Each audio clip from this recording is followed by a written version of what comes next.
Hi നമസ്കാരം. പുതിയ വ്ളോഗിലേക്ക് എല്ലാവർക്കും സ്വാഗതം. നമ്മുടെ വീട്ടിൽ ഇന്ന് വല്യമ്മയും വല്യച്ഛനും ഒരു പ്രത്യേക ഒരു ദിവസമായിരുന്നു. വല്യച്ഛന് ഇന്ന് സപ്തതിയായിരുന്നു. അതിനൊപ്പം തന്നെ ഇരട്ടി മധുരം എന്ന് പറയുന്നത് വല്യമ്മയുടെ ഷഷ്ടി പൂർത്തി കൂടിയാണ്. അപ്പോൾ രണ്ടും കൂടി നമ്മൾ ഒന്നിച്ച് ആഘോഷിക്കാമെന്ന് വിചാരിച്ചു.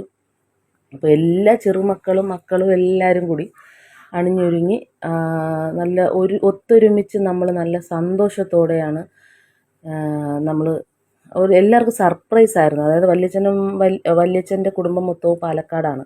അപ്പോൾ പാലക്കാട് നിന്ന് എല്ലാവരെയും വിളിക്കുകയും അതുപോലെ അവർ വന്ന് സഹകരിച്ച് അതൊക്കെ ഒരു വലിയൊരു സർപ്രൈസ് തന്നെയായിരുന്നു. അതിനൊപ്പം തന്നെ നമ്മൾ എല്ലാവരും ഉച്ചയ്ക്കാണ് എല്ലാവരും എത്തിച്ചേർന്നത്.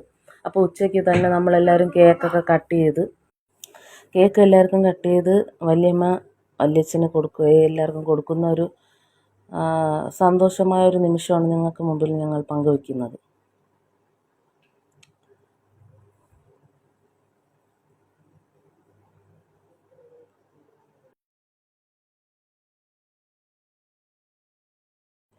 നിങ്ങളിൽ ഇതുപോലെ തന്നെ ഇതുപോലെ രണ്ടും ആഘോഷിക്കുന്ന ഒരു മുഹൂർത്തം ഉണ്ടെങ്കിൽ നിങ്ങളിതിലേക്ക് കമൻ്റ് ഇടണം. നമ്മുടെ ഒരു ചെറിയ എൻ്റെ അമ്മയ്ക്ക് 6 മക്കളാണ്. അപ്പോൾ 6 മക്കൾ ഇതിൽ പങ്കെടുത്തു എന്നുള്ളതാണ്, കുടുംബസമേതം പങ്കെടുത്തു എന്നുള്ളതാണ്. പിന്നെ എല്ലാവർക്കും കേക്ക് കൊടുത്തു. അത് കഴിഞ്ഞ് വല്യമ്മയും വല്യച്ഛനും സദ്യ കഴിക്കായിരുന്നു. അവർ അങ്ങോട്ടും ഇങ്ങോട്ടും ഒരു ചോറ് കൊടുക്കാൻ പറഞ്ഞു. അതിൻ്റെ ഒരു സന്തോഷമാണ് നിങ്ങൾ കാണുന്നത്. പിന്നെ വേറൊന്നുമില്ല, എല്ലാവർക്കും ഒരുമിച്ചിരുന്ന് സദ്യ കഴിച്ചു. അതോടെ നമ്മുടെ ഈ വ്ളോഗ് തീർന്നു. അപ്പോൾ നിങ്ങളുടെ കമൻറ്റ്സ് ഇതിൽ രേഖപ്പെടുത്തണം. നന്ദി, നമസ്കാരം.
കേക്ക് കട്ടിങ്സ് എല്ലാം കഴിഞ്ഞതിന് ശേഷം നമ്മളെല്ലാവരും സദ്യക്ക് വേണ്ടിയിട്ട് എല്ലാവർക്കും സദ്യ കൊടുക്കാനായിട്ട് എല്ലാവരും സദ്യ കഴിക്കുന്ന രംഗമാണ് കാണുന്നത്.